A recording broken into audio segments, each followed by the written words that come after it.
Saudara-saudari yang dikasihi Tuhan, beberapa tahun yang lalu aku ingat waktu aku masih di desa, di kampungku sendiri, aku didatangi dua orang tokoh stasi Comal. Waktu itu menjelang perayaan Natal, kurang lebih masa-masa Advent seperti sekarang ini.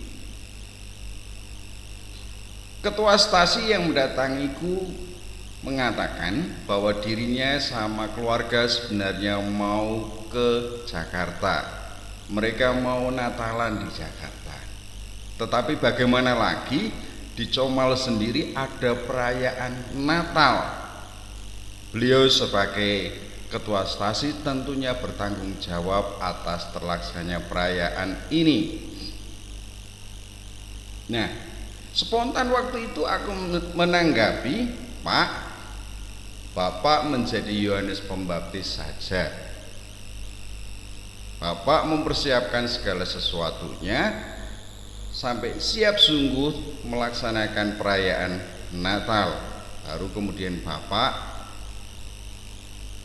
mengikuti atau Natalan di Jakarta. Tetapi beliau lalu menanggapinya dengan serius sungguh, ya kamu saja.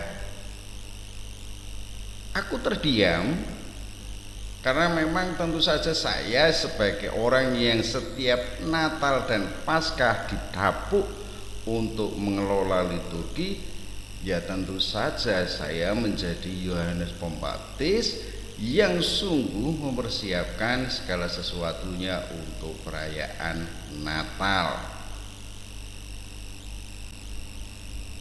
Kalau ditilik atau mencerminkannya dengan bacaan Injil, ada dua bagian pokok yang kutemukan dalam pewartaan Injil Lukas. Yang pertama, pertobatan itu nyata. Dan yang kedua, siapakah Yohanes Pembaptis?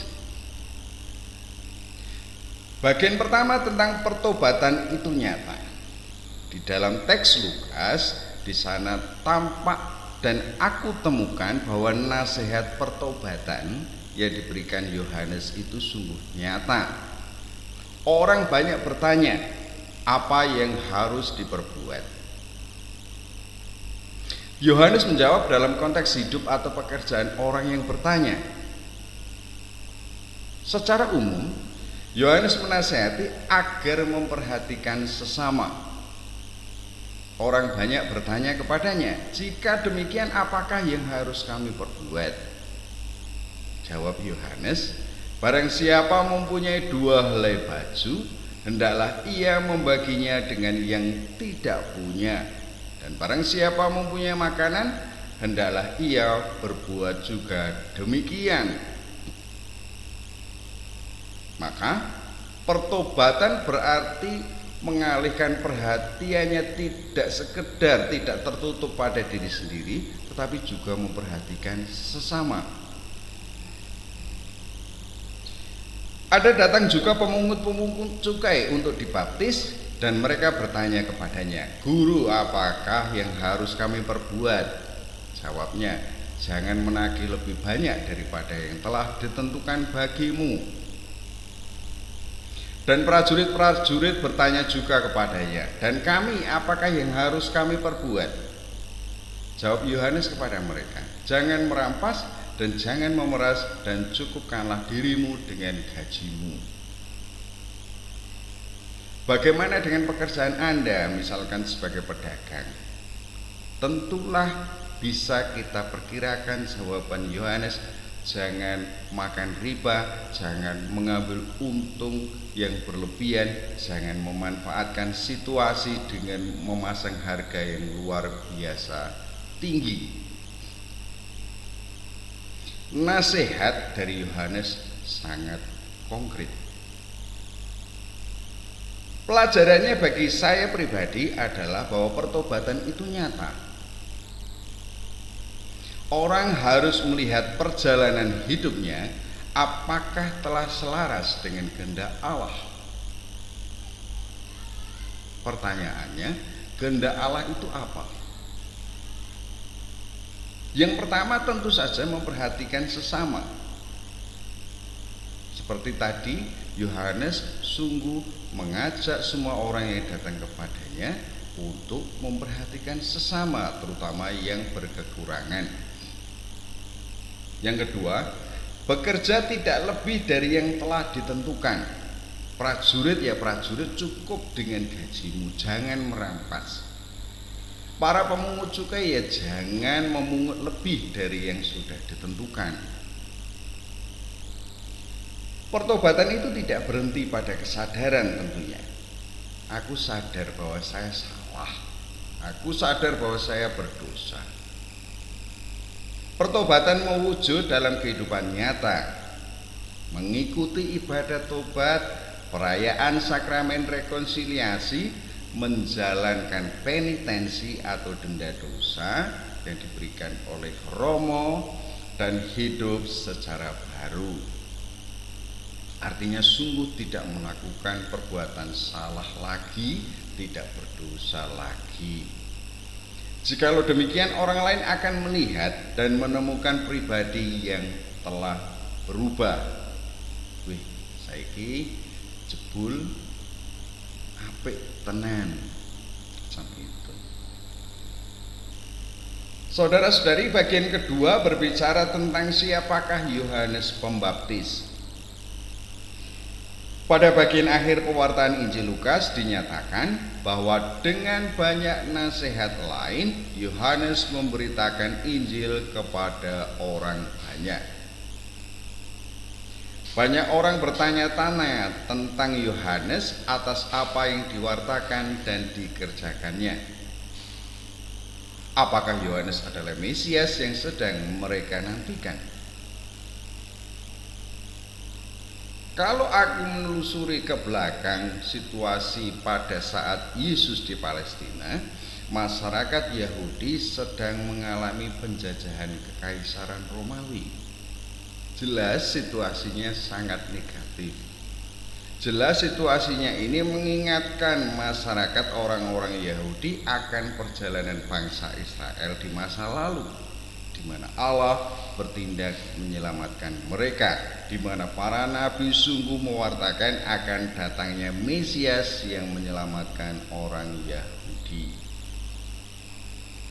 Dan di dalam keyakinan masyarakat Yahudi, situasi negatif seperti itu yang teralami diyakini sungguh karena keberdosaan mereka.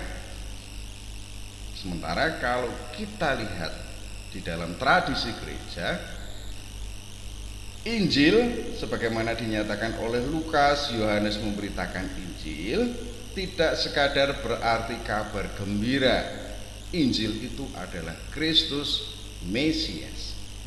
Dengan demikian, Yohanes memberitakan Kristus Mesias yang dinantikan kedatangannya oleh orang Yahudi atau masyarakat Yahudi untuk melepaskan mereka dari situasi negatif, konkretnya penjajahan kekaisaran Romawi.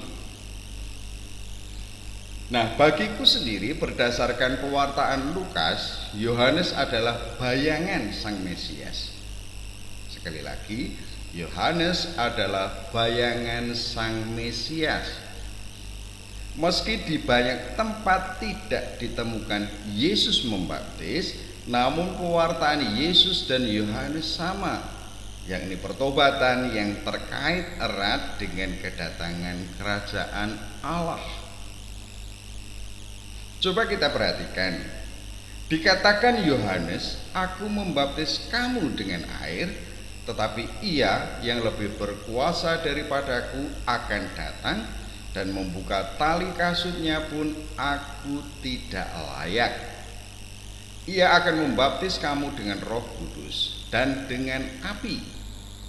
Alat penapi sudah di tangannya untuk membersihkan tempat pengirikannya dan untuk mengumpulkan gandumnya ke dalam lumbungnya. Tetapi debu jerami itu akan dibakarnya dalam api yang tidak terpadamkan. Dengan demikian, bahwa Yohanes menyatakan, aku bukan Mesias yang kalian nantikan. aku membaptis dengan air, Mesias akan membaptis dengan Roh Kudus dan dengan api. Dalam perkataan Yohanes, aku mendapati bahwa Mesias yang dinantikan memiliki kuasa ilahi.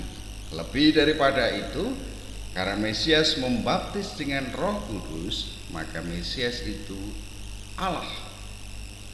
Dengan demikian, Allah sendirilah yang akan menghapus segala dosa umat manusia. Allah sendirilah yang mengembalikan kehidupan umat manusia ke dalam hubungan pribadi dengan dirinya. Berikutnya, saudara-saudariku, dari perkataan Yohanes aku mendapati bahwa dia hanyalah orang yang diutus untuk mempersiapkan kedatangan Sang Mesias. Ia mewartakan pertobatan dan membaptis, tetapi Allah sendirilah yang mengampuni. Antara pengampunan dan pertobatan nyata seiring sejalan.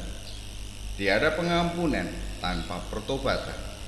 Demikian sebaliknya, tiada pertobatan tanpa disertai pengampunan. Ini kepastian yang diwartakan Yohanes dan diterima atau diyakini oleh banyak orang yang datang kepadanya. Kenyataan ini memberikan pelajaran berharga bahwa kesadaran diri di hadapan Allah dan sesama itu berarti melayani demi kemuliaan Allah.